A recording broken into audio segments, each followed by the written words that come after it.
Merck, and is former R&D head of Biocon as well. He's an experienced drug developer. His experience shingles, childhood diarrhea, and biologics for osteoporosis, rheumatoid arthritis, platelet loss, breast cancer, among many others.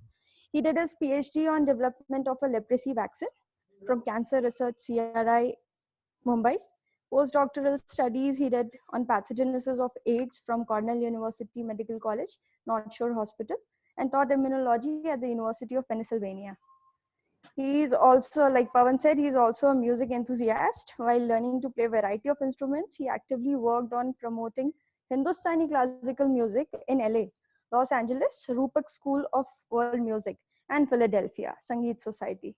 It's a pleasure and honor to welcome you, sir. Looking forward to learn from you. Thank you. Thank you so much, Dr. Sharma. Pawan, maybe we can go on to the slides. Yes, yes.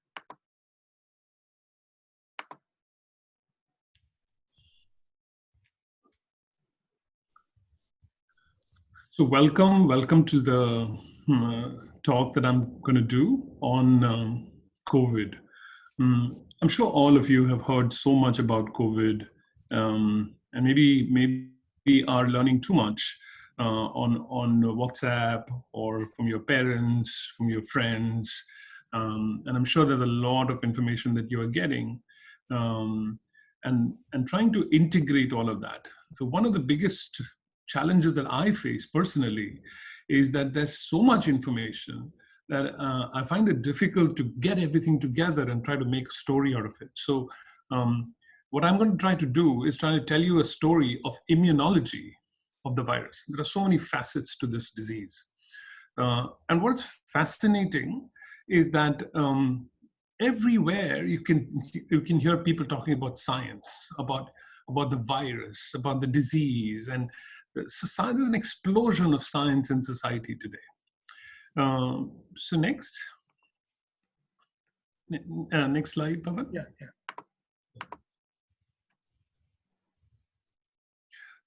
So these are the topics I will cover. We will start with a little bit of background on basic immunology. We'll go through the components of the virus. We'll see what an immune response to a virus looks like. And we'll look at a little bit about how to develop vaccines.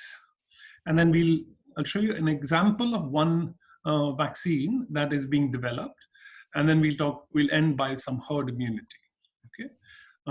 Let's go to the next slide.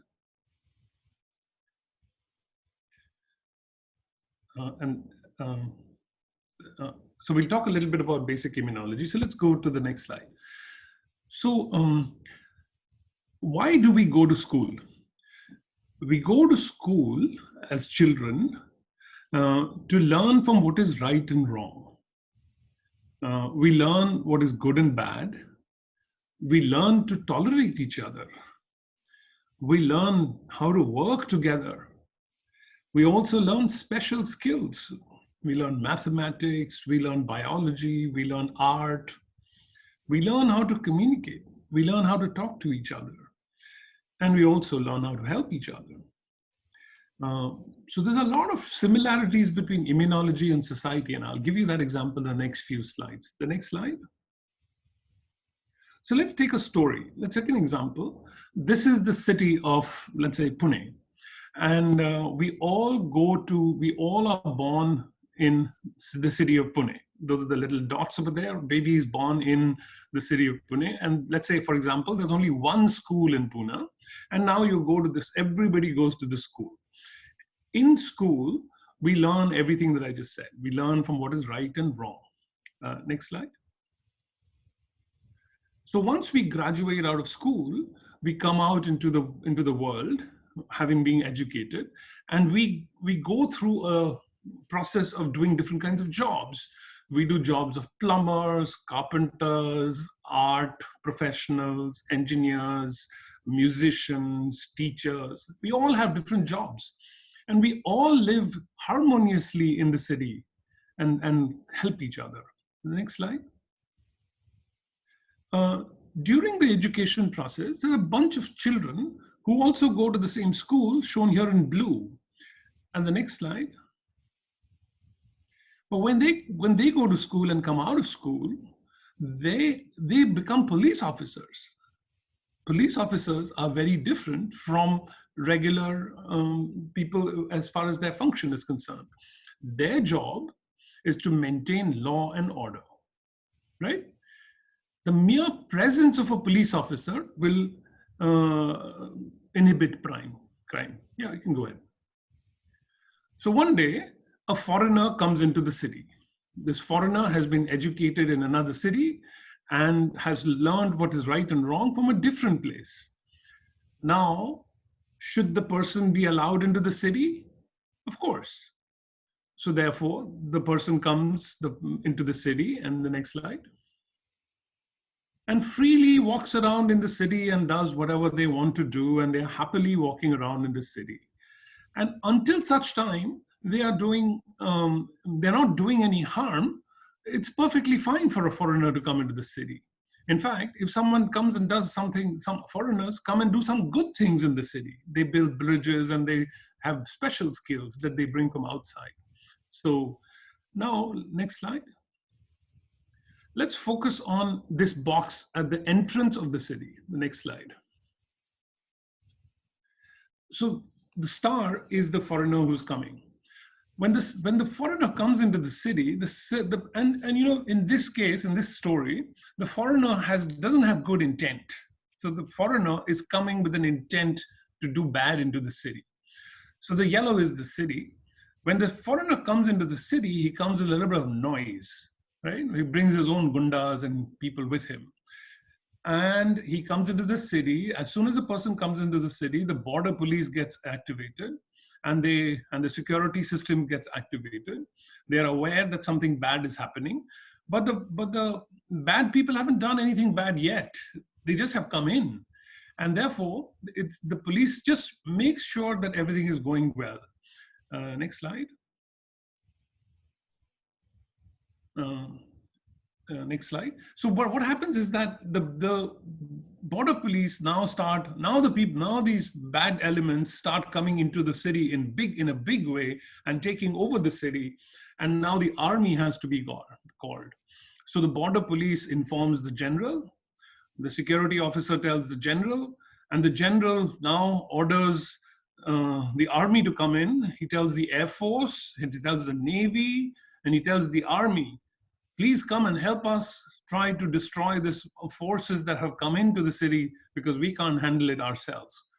So the next slide. So then the army gets activated and they start killing the virus, the foreign organism that comes. So the next slide. One more. So this is exactly what happens in the immune system. So the virus is the foreigner who's coming in. And when the virus comes in, it is first taken up by what is called the antigen presenting cell. The antigen presenting cell informs what are called the T regulatory cells, which are called Tregs, which are like the border police. They're the police force of the immune system. And the antigen presenting cell lets the CD4 T cell know that something wrong is happening. And the CD4 T cell in the immune system is like the army general. It orders and it helps other things to do their jobs. So the CD4 tells the B cells to start making neutralizing antibodies to clear the virus. So that's a helper signal.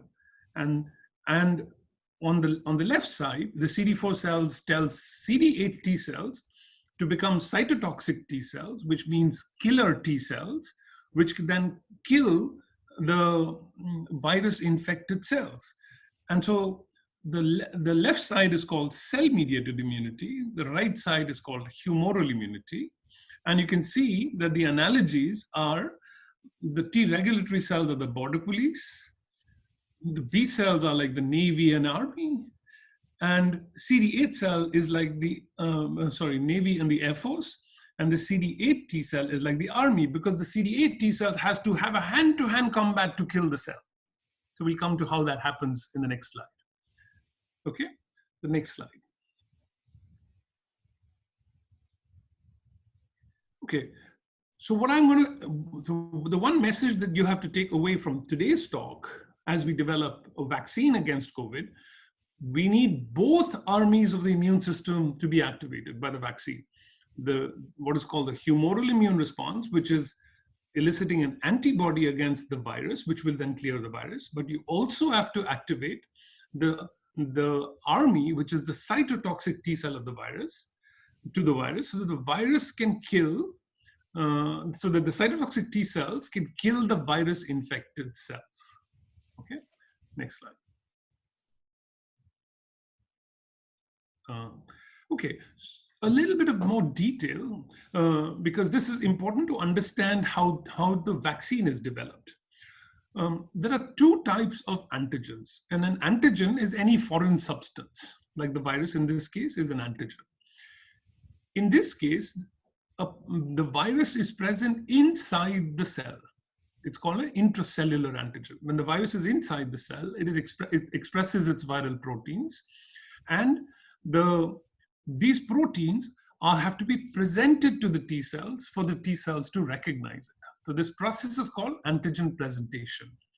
So the presentation of the intracellular peptide by a molecule called MHC class 1 activates CD8 T cells, and these CD8 T cells then become killer cells, cytotoxic T cells, and this is what is called cell-mediated immunity.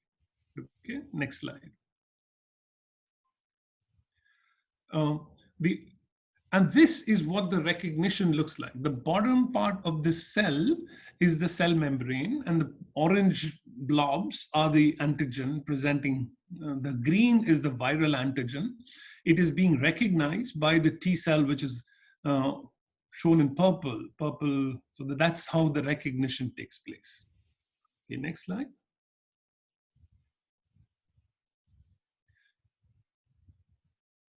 And this is what it looks like in a scanning electron microscopy, very, very high magnification. On the left side, the yellow is the T cell. You can see that it has actually got all these killer tentacles.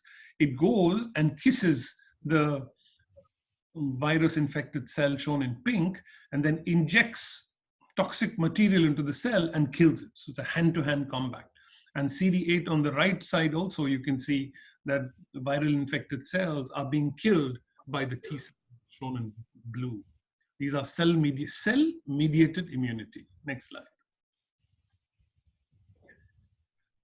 So on the flip side, which is shown again here by the virus, when the virus is outside the cell and is taken up by the antigen presenting cell, it has to be presented by a very different pathway, which is called MHC class 2. And this MHC class 2 is responsible for presenting the antigens to CD4 cells, which, remember I told you in the analogy, is the general of the army. The CD4 cell is activated, which then helps B cells make antibody. And this part of the immune response is called humoral immunity. Next slide. And this is what an antibody looks like. It's in the shape of a Y. What I want to point out, two portions of the antibody. There's a portion called the FAB, which stands for antibody binding domain, which is the top of the Y. And the bottom of the Y is called the FC portion. You'll see that these 2 points will become important later on. Okay? But these are neutralizing antibodies. Next slide. Okay, so Don Wiley in the 1990s was a very, very famous scientist who did an enormous amount of work in understanding how these molecules by intracellular versus extracellular antigens are presented. And he was one of the most influential biologists of his generation for discovering how the immune system protects us from our immune system. Okay, it's a very famous person. Next slide. So coming back to what I talked to you about the immune system, remember I told you on the left side, that's why we go to school. The immune system does exactly the same thing. It also learns how to deal with the pathogens. For example, when we go to school to learn what is right and wrong, the immune system learns what is self and non-self. What good and bad, the immune system knows that there are some good bacteria in our gut, for example, and there are bad things like viruses and bacteria that infect us. We know how to, immune system knows how to tolerate each other. They work together. There are many different types of cells. I showed you T and B cells, which are cytotoxic T cells and antibody secreting cells, just like in society. There's direct contact by communication. I showed you that there's contact between the antigen presenting cell and T cells. There's contact, and there's also secreted proteins. And the immune system helps each other to make everything happen. Okay, a lot of similarities between society and the immune system. Next slide. Okay, then let's switch gears and talk a little bit about COVID. I know you know a lot about this, but I'm going to just tell you one slide of information. Next slide. And the next slide, Pawan, is a little animated. So just keep going until you see the multi-organ failure. Okay, the virus enters through the nasopharyngeal route, which means through the lung and the mouth, and that's why we wash our hands and we wear masks so that the virus can be blocked. So the virus enters through the lung, then it infects the lung. Keep clicking, Pawan. It's an animated slide. It infects the lung, and then it enters through a receptor, which is called the ACE2 receptor. Which is present on the lung cell. The virus is cytopathic, which means the virus, when it enters the cell, kills the cell. All right. And then it induces this huge inflammatory response, which means it activates the immune system in a massive way. And the immune system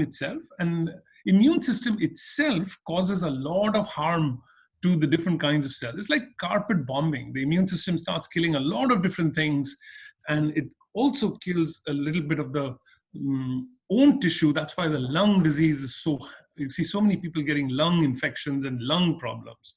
You also have a problem in the heart because the virus infects the heart and heart cells. It also affects the brain. And then finally, one more click.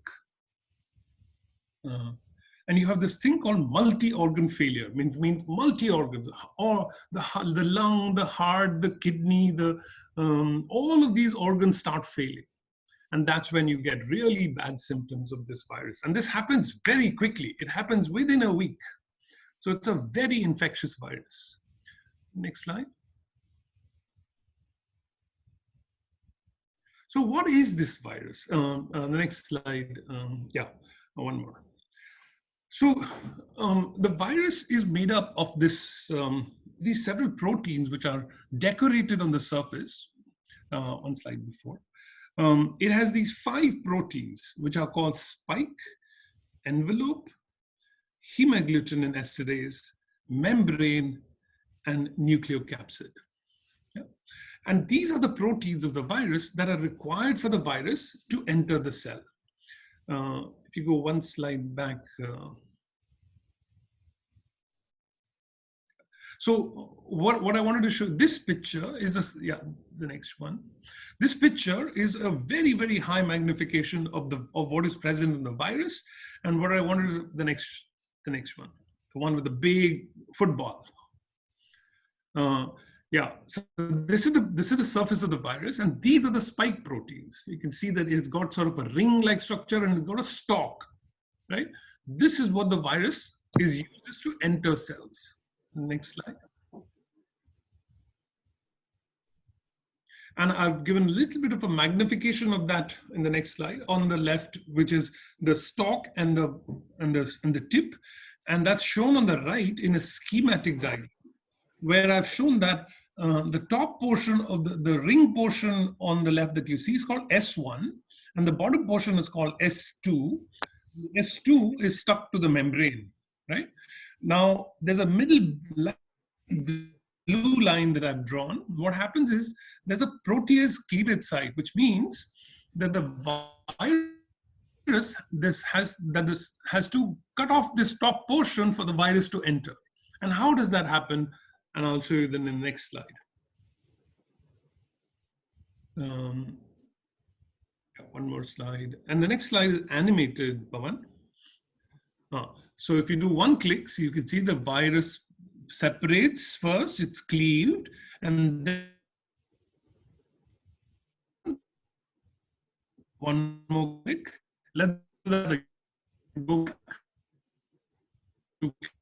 Maybe is to receptor.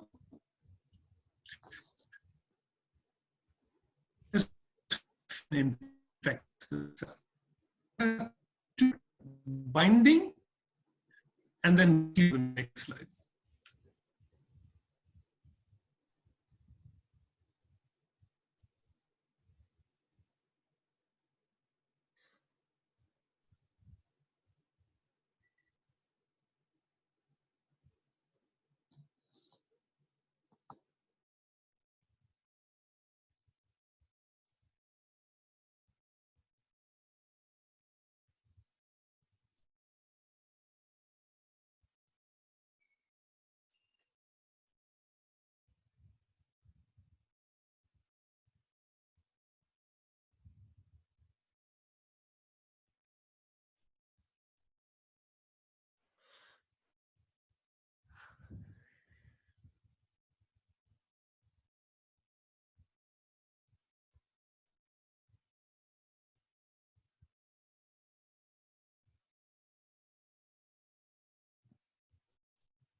Hello, everyone.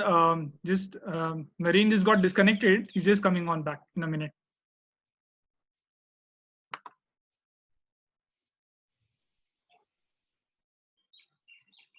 Can you hear me? Yeah, we can hear you, Naren. Yeah. Do you want to start from here? I'll just need the. Yeah. Put the slide. Antibodies to spike protein block entry. Yeah. So what I was saying is, what researchers have shown is that the antibody to the spike protein can block the entry of the virus into the cell. So the portion of the virus to which the antibody has to bind is shown on the left side in the red part. Okay. And the virus binds to the ACE receptor. If you have an antibody, it blocks the entry. The next slide. So what do patients who are infected with this virus show? We know that all patients exposed to the virus develop antibodies. These antibodies are directed against the spike protein. We know that. And we also know that the antibodies to spike protein can block entry of the virus in laboratory experiments. What are the studies that are in progress that we don't know the answers yet? What is the role of the antibodies to the other proteins of the virus, like M, E, N, C, and HE? What is the level of antibody that is protective? And whether both humoral and cell-mediated immunities are required for protection. Okay, next slide. I told you about the antibodies, and there are many different kinds of antibodies that our body makes. One is called the neutralizing antibody that I've been talking about, and that is an antibody that binds to the portion of the virus, for example, the spike protein, and blocks the spike protein from binding to its receptor, which is ACE2, and prevents entry of the virus. There are also what are called non-neutralizing antibodies, which on the right side I've shown, which bind to another portion of spike. They don't bind to the virus, they don't block the virus from entry, they might do something else. The next slide. What they could do is they could enhance the infection of the virus. So if you can see, remember I told you the antibody has two portions, the FAB and the FC portion. This is the FC portion, the straight line of the Y. The FC portion of the antibody can bind to what we call FC receptors on other cells and confer another mechanism of viruses to infect cells. So when you make antibodies to a virus, You can have neutralizing antibodies, and you can also have enhancing antibodies, right? So next slide. So this is what an immune response to an infection would look like. On the extreme left is the arrow, which shows that after infection in COVID, with the COVID-2, we know that there is a lot of what is called an incubation period. The virus replicates, but there are no symptoms. And at this time, such people transmit the virus very, very actively. They are not symptomatic. At some point, when the virus load increases significantly, the symptoms start appearing, which peak about in a week. And then in a normal individual, the symptoms go away along with the virus. And the virus goes away because the immune system starts making IgG antibodies and also T cells. And one click of an arrow. And it is the level of antibody response and the T cell response that a vaccine should induce to prevent the infection. Next slide. Yeah, this is the antibody that the vaccine should induce. Next slide. So let's see what a vaccine, how to develop a vaccine against against COVID. Next slide. So what are the questions that we ask? Who needs to be vaccinated? What is the nature of the protective immune response? Is it humoral? Is it cell-mediated? Is it both? What part of the virus can induce such a protective immune response? What vaccine dose frequency is required? How much of the vaccine needs to be made? And how will it be distributed throughout the world? Next slide. So first, who is going to be vaccinated? On the left side of this graph that I have drawn are the patients, all the people who are infected. And if they are infected, this vaccine, the preventive vaccine, need not be given to them. Only the patients who are not infected yet should be given. And the most susceptible will be healthcare workers like doctors and nurses and people who work in the hospital, who come in contact with infected patients. They should be vaccinated first. And then their family members who may be susceptible, and also older people, all the people who are more susceptible should be given the vaccine, okay? The next slide. In technical terms, to define what vaccine needs to be made and what it should do, there's a term called target product profile, which just means let's define what the vaccine should contain, okay? Let's go through this a little bit in detail. What is the goal of the vaccine? The vaccine should prevent infection, but it should also stop replication. Means if the virus enters the cell, the vaccine should induce an immune response that prevents it also. We just talked about the indication, which means healthcare workers, susceptible individuals, contacts of patients. What is the target population? We don't know yet, but it could be in the range of 10 to 100 million people. What is the measure of efficacy? We just talked about the vaccine should induce neutralizing antibodies, and it should also induce a cytotoxic T lymphocyte response. The dose has to be determined to determine how much antibody needs to be made. It should induce protection for at least 1 year, and the product that you make, the vaccine that you make, should be stable when it goes to a doctor's office. Next slide. So in the process of developing a vaccine, these are the steps. First is antigen identification. What does that mean? That means that we just said that the virus has many, many different parts. Which part of the virus should you make a vaccine against? I think most of the data that is generated so far suggests that making an antibody against the spike portion, which is that red portion of spike, may be required for inducing a protective immune response against the virus. This antigen can be expressed, meaning it can be made into a vaccine by different mechanisms. Okay, and I'll go through one in a little bit later. Then a process has to be developed to manufacture the vaccine in a very large scale. Then you have to test it in animals. Then you have to do clinical trials, which means you have to test it in humans to see whether it is working. And then you have to get approval from the regulatory offices like the government offices, right? And then finally, you have to scale up the manufacturing and then distribute. Usually, for making a vaccine, this takes almost 10 to 15 years to make the vaccine. But in this case, because of enormous collaboration, it will be done in less than 2 years and one click. So you can, but what happened with COVID, because everybody was working together, scientists in China and other parts of the world discovered that it was the spike protein against which we can make the vaccine. A lot of different companies are making the vaccine in different expression systems.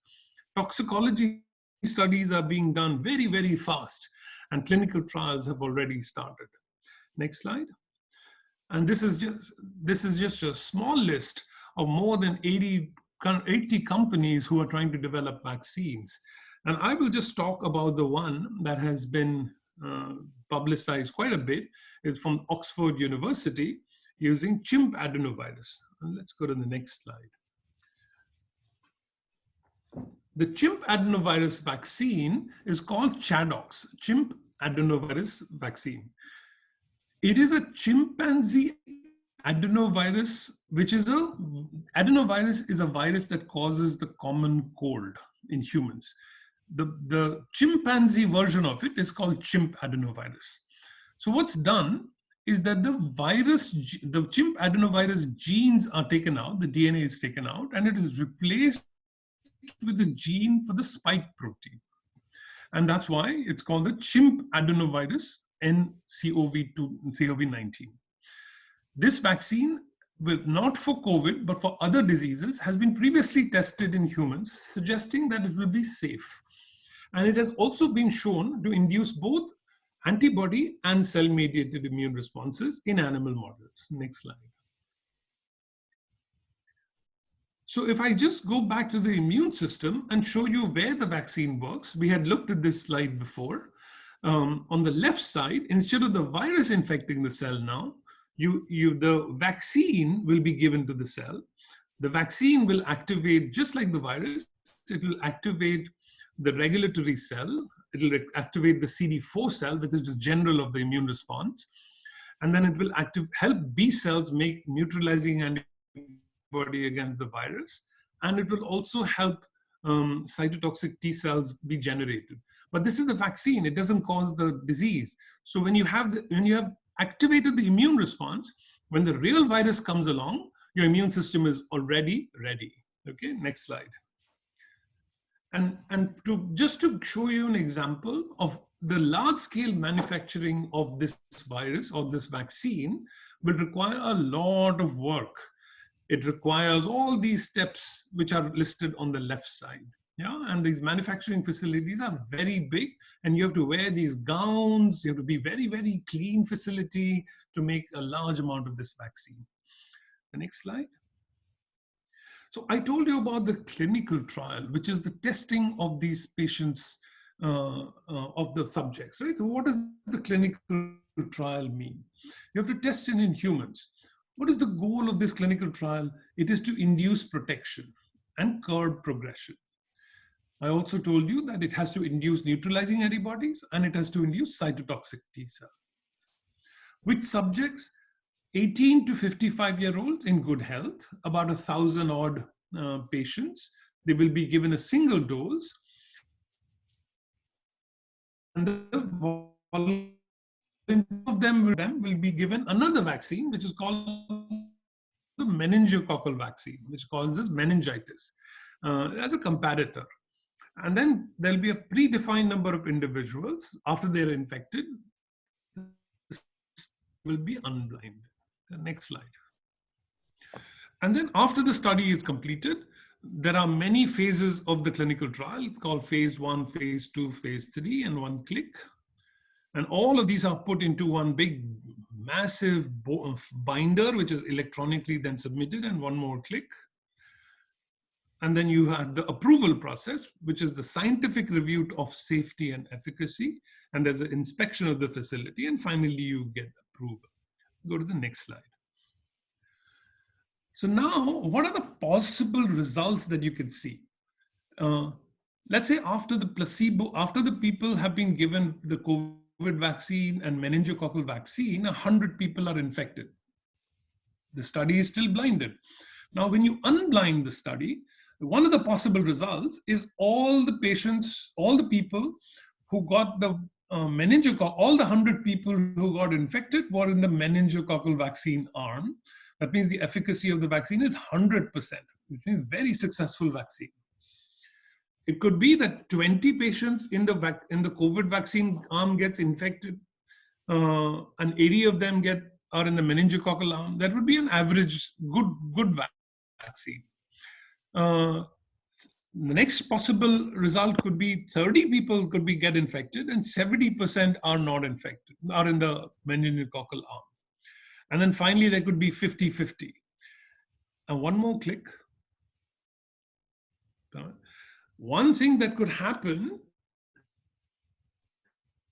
is more people could get infected more people would be in the vaccine arm than the control arm.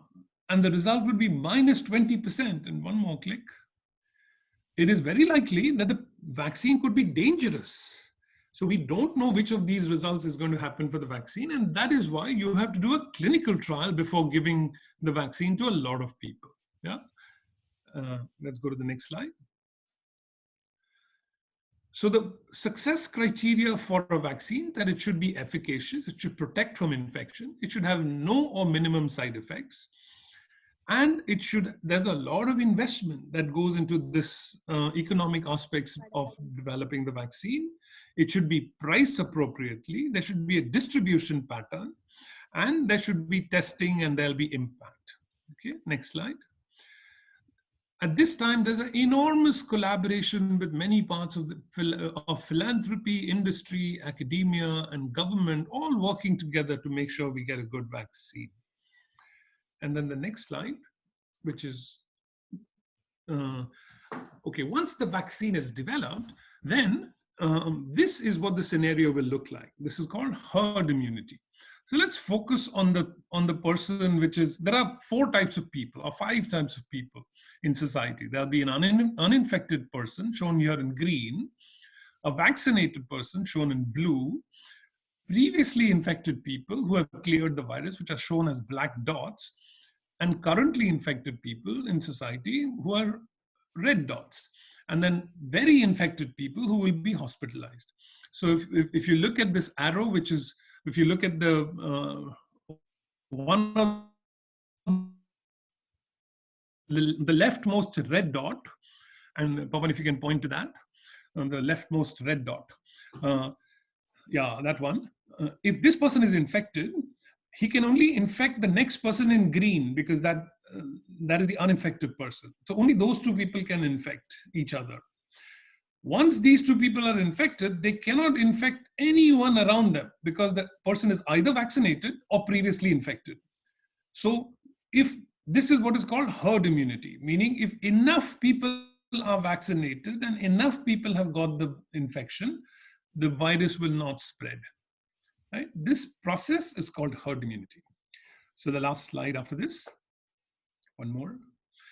So what I talked to you today about is the explosion of science in society. Everybody is talking about the virus, the disease, etc. So we talked a little bit about the basic immunology, the components of the virus, the immune response to the virus, how a vaccine could be developed, and finally herd immunity. So I'll stop here and take questions from you. Thank you so much. Lovely. That was an amazing kind of exposition into, the science behind all the news. And you said it right, that everybody's talking so much about science. So anybody has any questions, you can just unmute yourself and ask, and Naren can answer those. So we can go out of slide mode, maybe. Yeah, we can do that. I thought if you want to refer to the slides, no?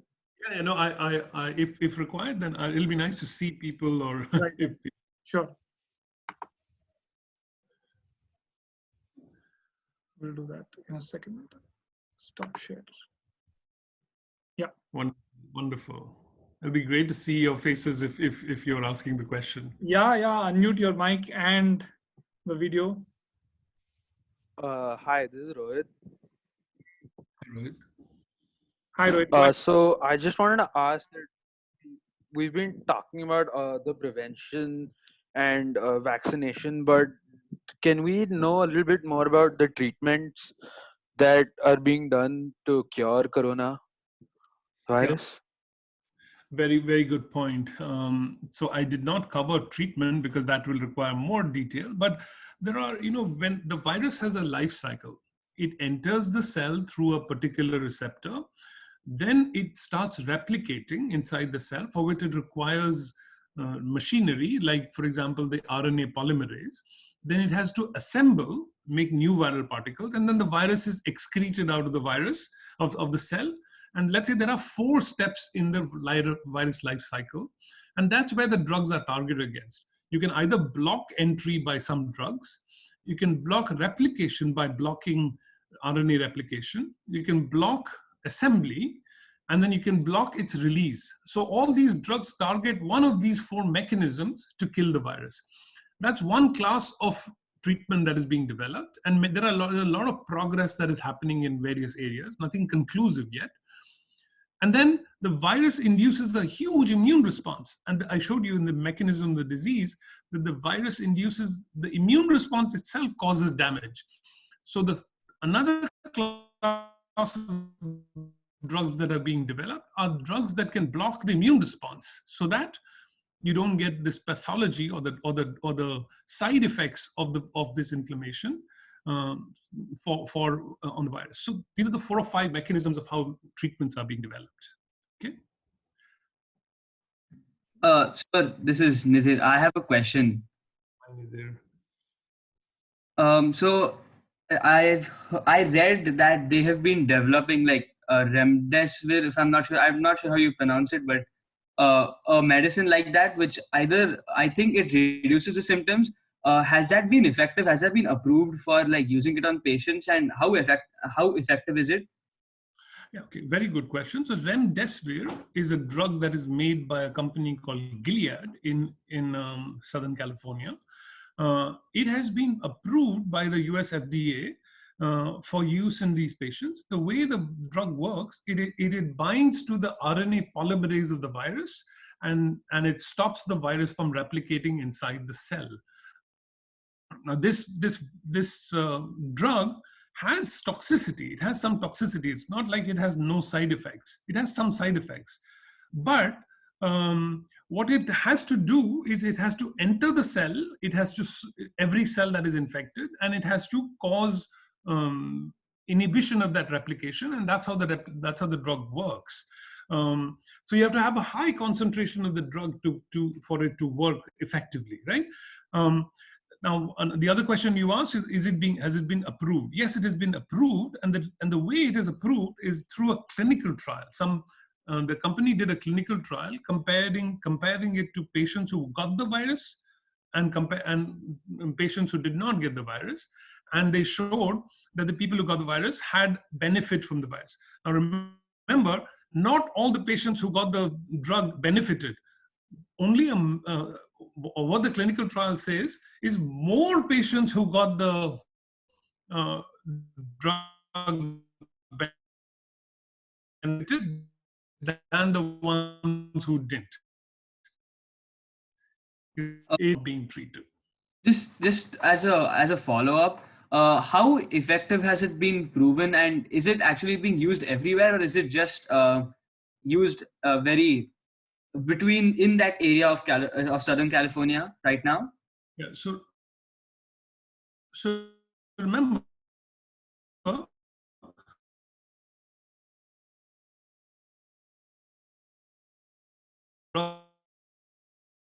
manufacturing is not going to happen overnight.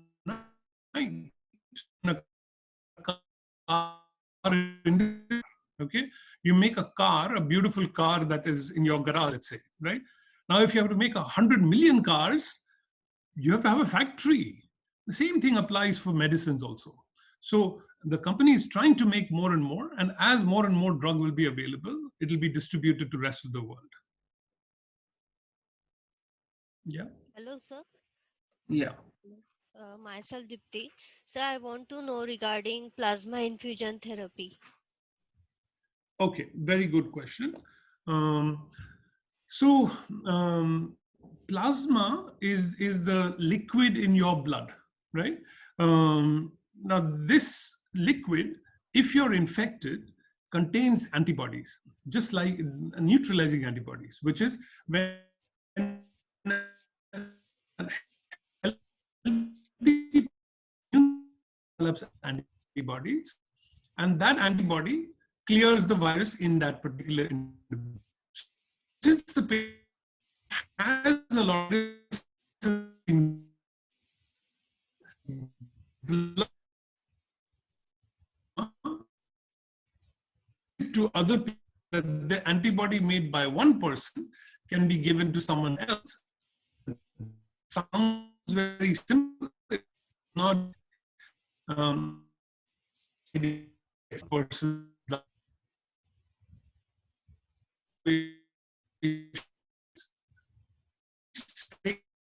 and has to be protected.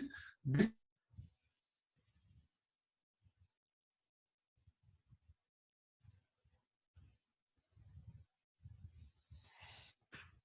Hello, Naren. We couldn't hear that part, and maybe the bandwidth is a little low from your end. I guess you can maybe try switching the video off.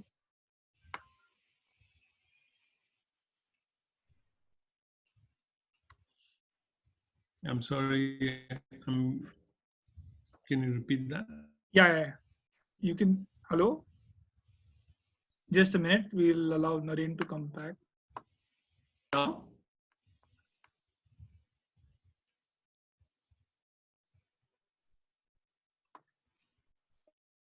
Pawan, I can give a call to Naren and ask him to. I think we're getting a bad connection. Can you hear me? Yeah, he's back. Thanks, Ravi. Yeah. Naren, you. Okay. I think we'll ask him to log in and log out so that, I think we have lost him again.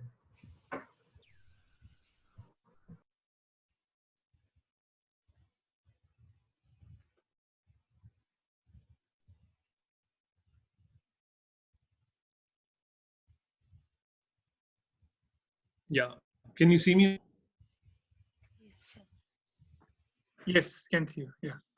I know. Then can you just repeat that answer, please? Because we lost that answer. Yeah. So the response to Dipti was the antibody that is present in a patient who has already been infected, when it is transferred to another person, can be very useful. This antibody, which has a lot, which is present in the patient, can actually cure another person, but it is not as easy because there are. So it is a very controlled process. It has to be done under the supervision. It is given to patients who are very sick. Okay. And maybe you can try just putting your video off so that you can conserve your bandwidth. All right.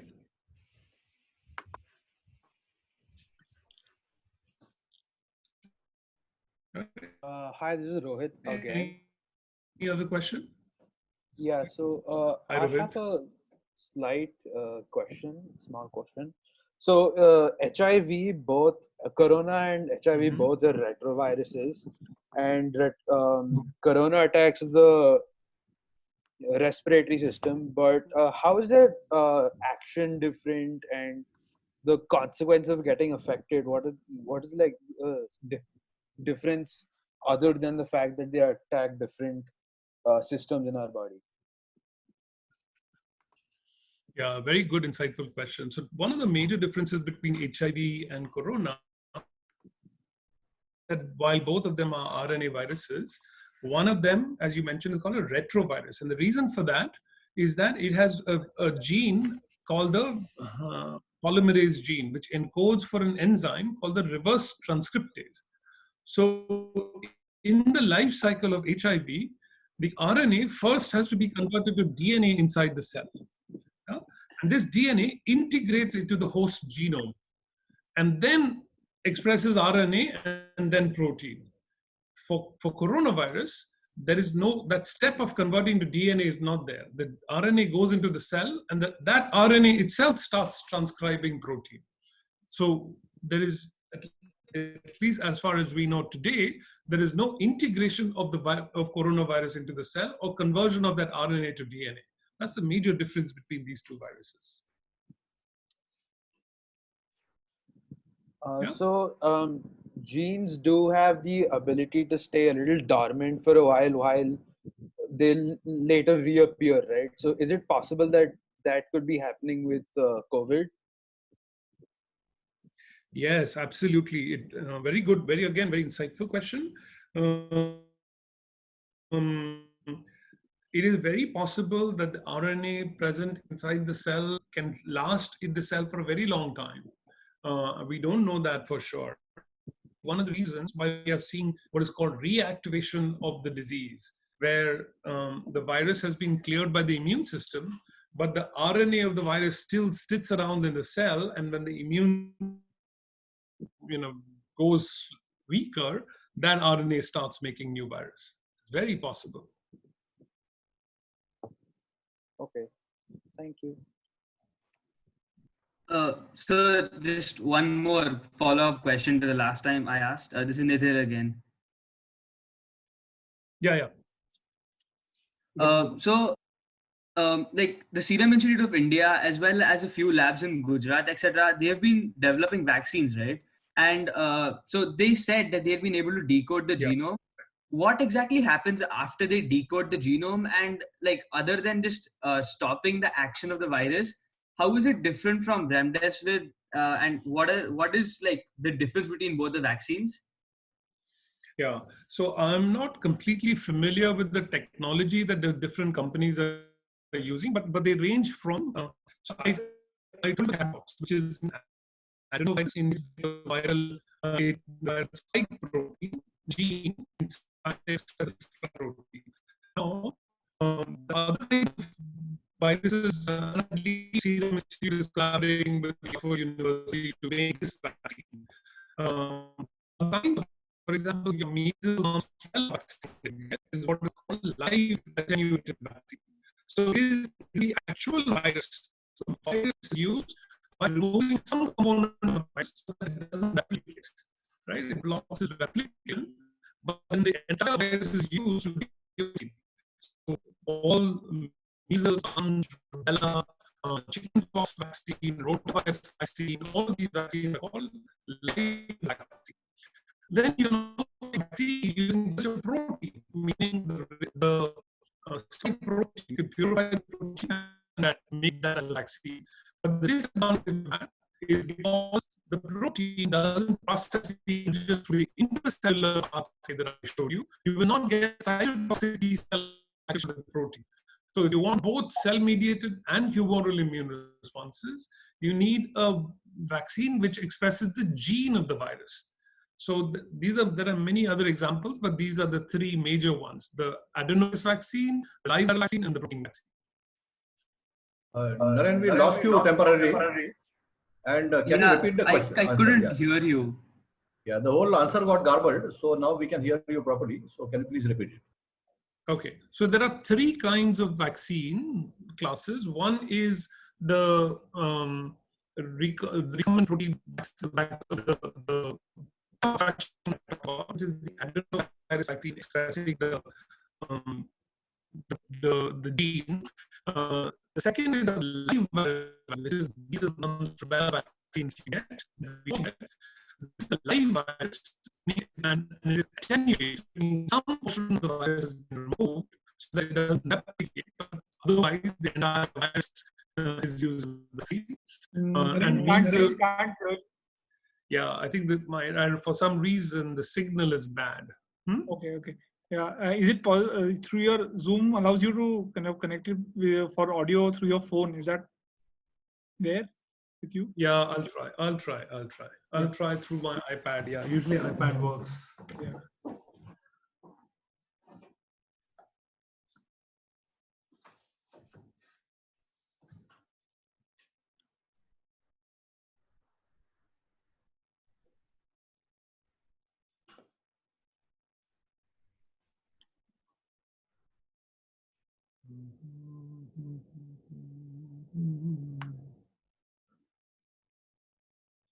Usually it's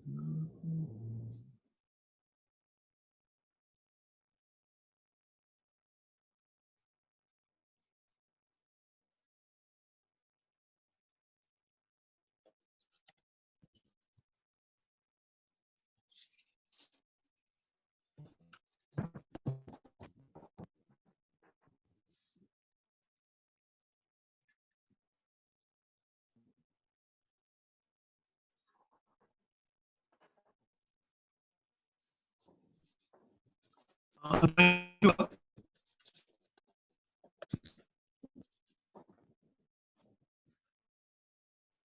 you hear me? Hello, Naren? I'm trying to enter through the. You have to accept my Okay. iPad. Yeah, done.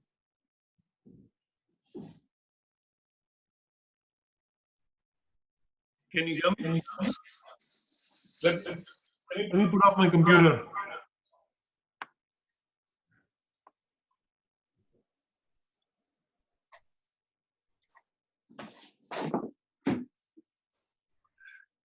Yeah, go ahead. I can hear you now. Yes. So can you just repeat that answer last time? What Nidhi asked? Yeah. So I think she asked about was it the different kinds of vaccines? Nidhi, can you repeat your question, please? Yeah, sure. So my question was that a lot of companies are developing vaccines, like even in India, the Serum Institute of India, and even a few labs in Gujarat, they're developing vaccines. So they said that they had been able to decode the genome. So what happens once you decode the genome before you actually get like a finished vaccine? And how does it differ from, let's say, remdesivir? Yeah. So first of all, there are different kinds of vaccines. There is I showed you the Chadox vaccine, which is an adenovirus which expresses a portion of the spike protein. Then there is live viral vaccines like your measles, mumps, rubella vaccines, which are the full virus, but they have got some portion of the virus deleted, so the virus doesn't replicate in vivo. So meaning inside your body. So like, for example, measles, mumps, rubella, varicella, which is the chickenpox vaccine, rotavirus vaccine, all of these are called live viral vaccines. So you can make a vaccine like that, or you can make a protein vaccine, which is just take the spike protein of the COVID virus and make a vaccine. But the problem is the spike protein will not induce what is called a cytotoxic T cell response. Remember, I showed you the protein needs to be presented by the intracellular pathway to activate cytotoxic T cells. A protein vaccine will not be able to do that. Hepatitis B, for example, is a protein vaccine, but it doesn't require cytotoxic T cells to be protective. So there is the adenovirus-based vaccine where you express a particular gene. There's a live viral vaccine, and there's a protein vaccine. So many companies are working vaccines on that, on eliciting an antibody response. Remdesivir is not a something that activates the immune system. It's just a drug that binds to the RNA polymerase and kills the drug. So different mechanisms of action. Okay. Just like the first part of the question, it's like slightly unclear. What do they do once they decode the genome? Yeah, so once they decode the genome, they will actually, you can cut, just like a piece of thread, you can cut the genome in different places. Then you can cut the thread, let's say the whole genome is a piece of thread, you can cut the thread in different portions, and you can just take the portion that encodes for the spike and take that portion and then put it into the adenovirus, and that becomes the gene. So you don't have to use the whole virus to make the gene. Okay, thank you. Okay, any other question?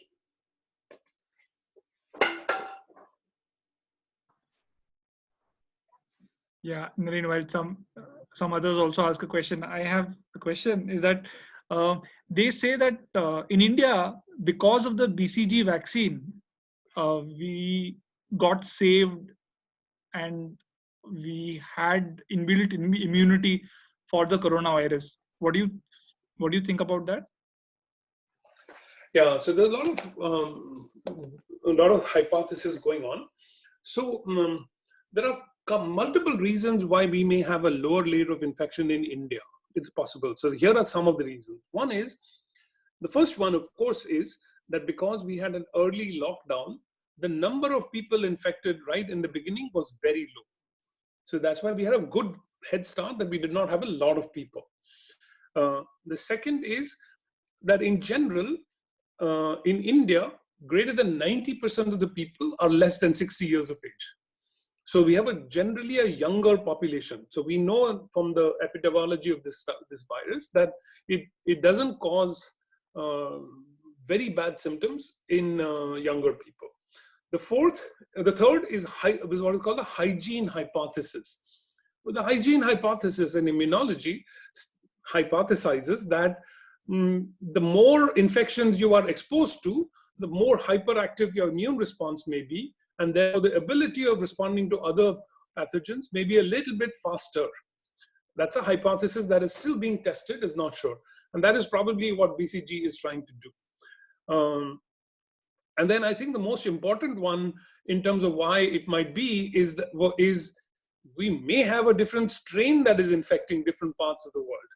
And it is possible that a strain that came to Europe and United States was a more virulent strain versus the one that comes to Asia was a less virulent strain. Although this is not proven, that is a possibility. So those are 4 reasons that I can think of why India has a lower infection rate at this time. We don't know that for sure, but we'll see. Hey, thanks. Any other questions?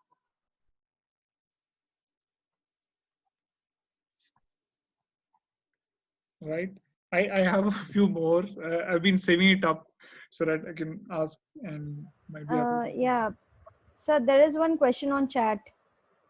Okay. Oh, I missed that. Right. So Ajay has asked that, considering that HIV does not yet have a vaccine, what is the likelihood of developing a vaccine for COVID-19? A very, very good question. Very good question. So one of the reasons that we don't have a vaccine for HIV is, of course, that the virus mutates a lot. It mutates at an extremely high rate, much higher than anything that we've ever seen with any other virus. And obviously to coronavirus also. And for coronavirus, the mutation rate is actually much lower. It's even lower than influenza and rotavirus and other viruses. So it's not a very highly highly mutatable virus. So that's why there's hope that we can develop a vaccine against corona while we don't have one against HIV. One of the challenges in HIV has always been that it has a 3-step mechanism of entry into the cell, where it binds to the CD4 cell, it has to get cleaved, and then it enters through a second receptor called CCR5. Interestingly, corona also uses 3-step entry. One, it binds to the ACE receptor, it has to be cleaved, and then it enters through TMP-RSS2, which is the second receptor. So interestingly, the mechanism by which HIV enters although the receptors are different, the mechanisms are similar. So I hope that we develop a good vaccine that blocks entry, because the same entry process, similar kind of entry process that was used for HIV has not been successful. So let's wait and see whether these antibodies can actually prevent entry of coronavirus. we've not been successful in HIV in this exact same mechanism of action.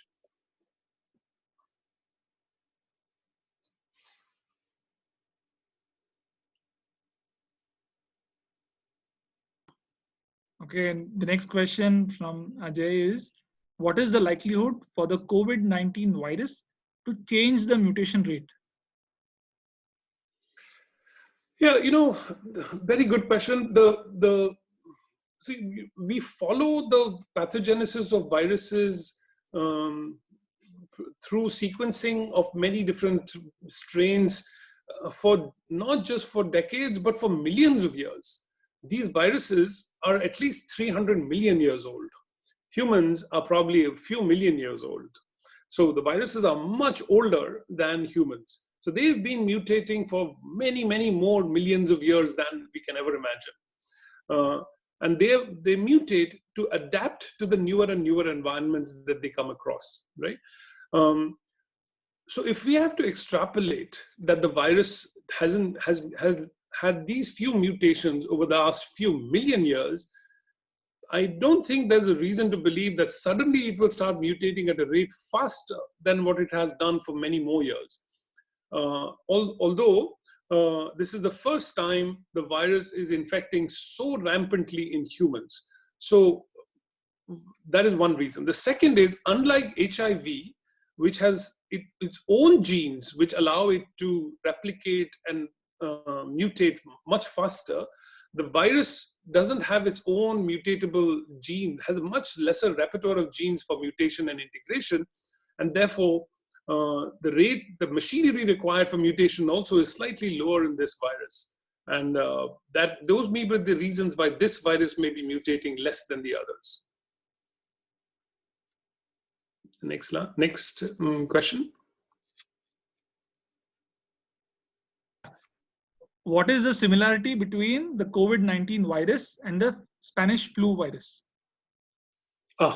Good question.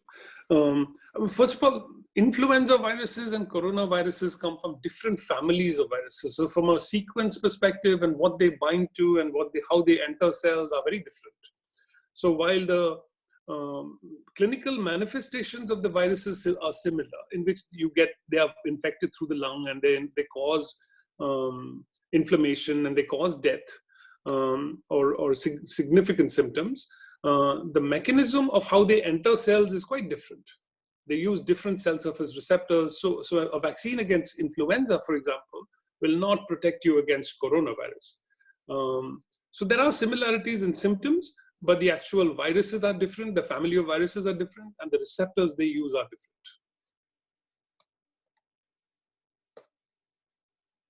Thanks a lot, Naren. Yeah, you're welcome. But was there I think when you refer to the influenza virus, were you referring to the Spanish flu virus as well? Yes. Okay. Yeah. Spanish flu was a form of the influenza virus. Avni, you can actually unmute yourself and ask the question.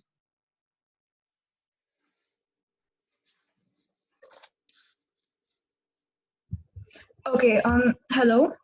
Yeah, hi. Yeah, hi. So you mentioned that this coronavirus has an ACE2 receptor. So how did they discover it? Like, how did they realize that it was an ACE2 one? Very good, very, very insightful question again. So how do you discover receptors for these viruses is literally by doing a lot of experimentation. So first of all, you take cells of different kinds, and there's a technology called electrophoresis, you probably learned about it, where you look at the binding of two different kinds of proteins. So you take a cell extract, you take a cell, you lyse the cell, and all the membranes of the cell are in a particular test tube, let's say, and then you put the virus. If the virus binds to some portion of the test tube of those cellular proteins, then you will see that, and you run it on an electrophoresis gel, the complex between what is bound to the virus will electrophoretically move slower than the rest of the stuff. And then once you know what is bound to the virus, then you can literally peel out by enzymatic degradation what has bound to the cell. And then you can sequence all the things that are bound to the cell, and okay, you can now hypothesize that these are the proteins that are binding to the cell, and then keep discovering which protein is specifically bound to the virus versus non-specifically. And then once you find the protein, you find within the protein what portion of the protein is bound. Did that sort of answer your question? Yeah, yeah.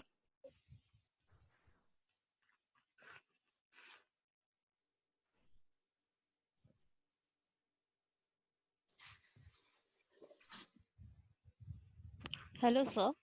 Yeah. I'm Dipti here.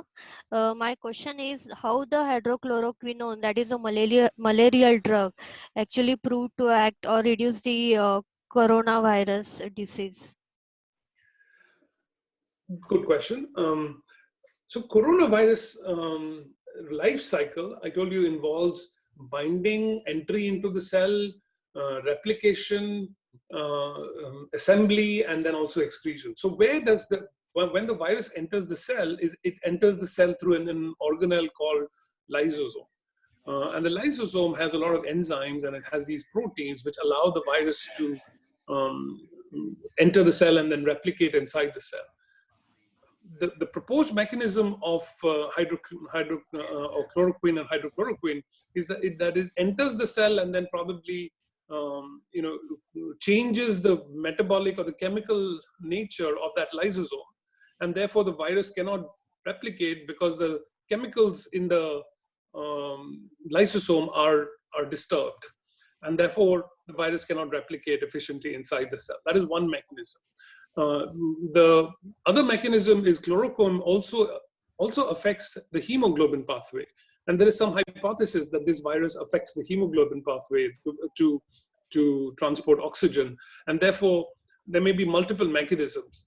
Chloroquine is an extremely old drug, so the precise mechanism of how chloroquine acts on the body is not absolutely clear. So there are multiple ways that people are trying to figure out whether this works or not. Remdesivir, on the other hand, is a very specific drug that binds only to the RNA polymerase of this virus. So it's a very specific drug. Okay, thank you, sir. Next question.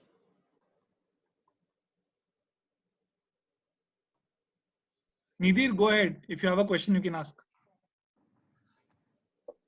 No. Okay. I have another question related to HIV and COVID both. Okay. Since both viruses have receptors that have glycoproteins that help them enter into the say our cells, right? So instead of finding, like, could we find something that prevents those glycoproteins combining with our cells in the first place? Yeah, good question. So glycoproteins are proteins which have carbohydrates molecules on them, and this is a process called glycosylation, which is after the protein is expressed in the endoplasmic reticulum, the protein goes to the Golgi, and through the Golgi is where the glycans are added to the protein. So if you interfere with the glycosylation pathway of a cell, it will not only disrupt the virus, but it will also disrupt the cellular machinery of glycosylation. And many of our cellular proteins require glycosylation. So unless you find a glycan or a glycosylation pathway that specifically affects only the virus glycosylation, but not the cellular glycosylation, it's going to be difficult to find a drug that blocks glycosylation. That's one answer. The second answer is, can you develop a drug or an antibody or something like that, which can block the carbohydrate residues on the virus from blocking the cell? And the short answer to that is yes, you can. And the long answer is it is not very easy to find antibodies against glycan residues. Oh, okay.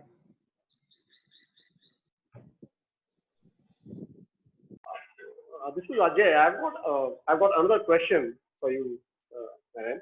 Yeah. Why is it that the COVID-19 virus affect different age groups differently, or is that just a myth?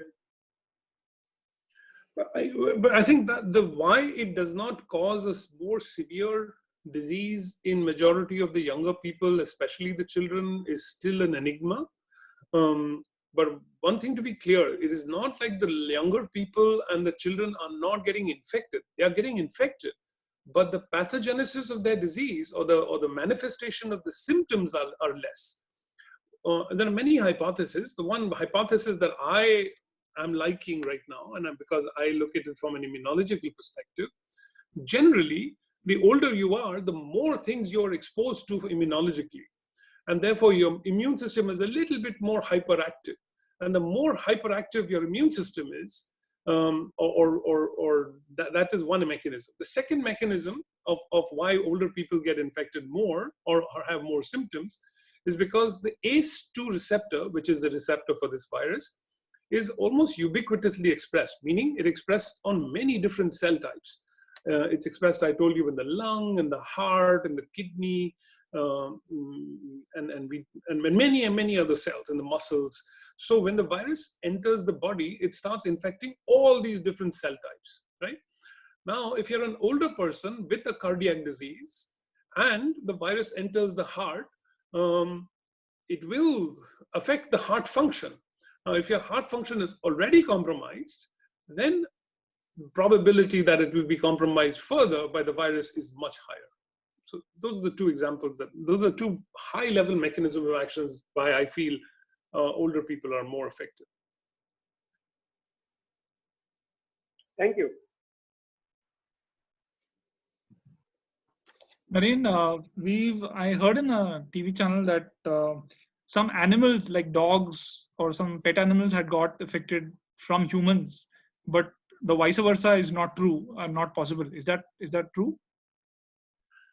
Well, I have also seen some of those, like tigers and cats also are being infected. So, coronaviruses comes in the different families. So there are 4 families: alpha, beta, gamma, delta. And they are the different families are based on how different the sequences, genetic sequences are from each other. There are some viruses which cause diseases only in dogs but not in humans. And now, for example, the ones in humans are not being caused in other animals. But these viruses are quite, they jump species rarely. And this is a rare situation where animal species virus has jumped, like a bat virus has jumped into humans. Interspecies infections are not very common among viruses, and I guess it may be a mechanism of preserving the species, but is also a mechanism of the virus of that particular strain of the virus to survive for longer and longer. So to answer your question, do you think it can go back to dogs and other animals? The answer is sure it can, but are we seeing it at a rampant phase? Probably not. And the reverse is possible, like from dogs back to humans? Yes, if these viruses mutate randomly, right? So it's not like they are intelligently or they're using some mechanism that, okay, I want to infect humans, therefore I will do this. There's a random mutation, and if that random mutation results in a protein that expresses something that can infect human cells, it will start infecting human cells. It's just by random chance. Oh, thanks. Okay, I think, yes, Shirish, you have a question? Hi, Pawan. Hi, Shirish. I have a general question. I haven't studied immunology that much.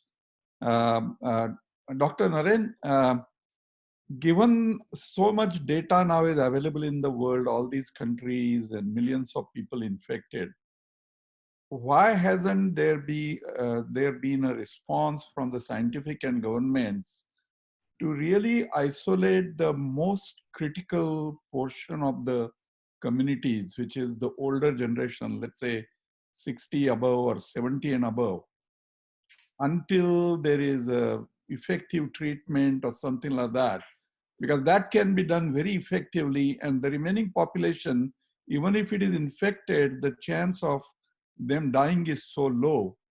Why this hasn't been tried anywhere? Each society decides for itself what is important and not important. And one can argue that the Western societies like Italy, Spain, United States, and other countries have had a high number of people infected because they probably did not do as strict lockdown as maybe as India and other countries did, right? That could be one simple reason that the more lockdown you do, the better it is. Now, your question about sequestering or keeping only older people sequestered in one place, I mean, physically it's not possible, right? Even if you put all the old people in one place, older people in one place, somebody has to cater to them. Absolutely. I'm not saying that just leave them there, but that is a lot less costly option of providing for, let's say, 10% of your population. Then right now, economically, the whole world is now going through this economic shutdown for months and years, which is going to cost trillions and trillions of dollars. Yeah, I think that this conversation can go long. I know. I'll just make one comment, and then maybe if we can take it offline, I'll be happy. Sure. The comment I will make is that anything that of this magnitude that has to be done is not easy, and so a lot of thought has to be done before something like this can be implemented. I'll leave it at that, and then maybe we can discuss much more. Sure, absolutely. I'll get your contact from Pawan. Pawan, yes. I live in Houston, Texas. So. Okay, thank you so much for calling. Hey, I think it's way past our time, and that just shows how much you really motivated us to know much more about COVID and the science behind it, Naren. And my pleasure. Thank you for organizing it. Yeah, and thanks a lot, everybody. And I'm sure we're going to see more of Naren back in Pune, offline and online. Yes. And Pawan, feel free to share the slides that I sent to you to anyone who might want them. Oh yes, lovely. Thank you so much. That's going to be helpful. And and next time, maybe some other time we'll hear the flute. That yeah, okay. I need to get on this call, which I think you're joining too. So I'm going to end this call here. Thanks a lot, everybody, for joining in. And Pawan. Yeah, if you don't mind, I want to reframe Rohit's question that he had asked. Yeah. So, sir, he was basically asking you whether we can do some sort of mutation in HIV patients, or we can cause some sort of mutation using some drugs on the T cell receptors so that the virus doesn't bind itself. Like the receptor itself prevent the binding of HIV virus. Can we do some mutation or some drug? Can we develop some drug of this sort? That's what he wanted to ask. Actually, why don't you get Pawan's number, my number from Pawan, and I'll be happy to discuss this in much more detail because it will require in-depth discussion. Yeah. Sure. So we'll get back. Yeah. Thanks.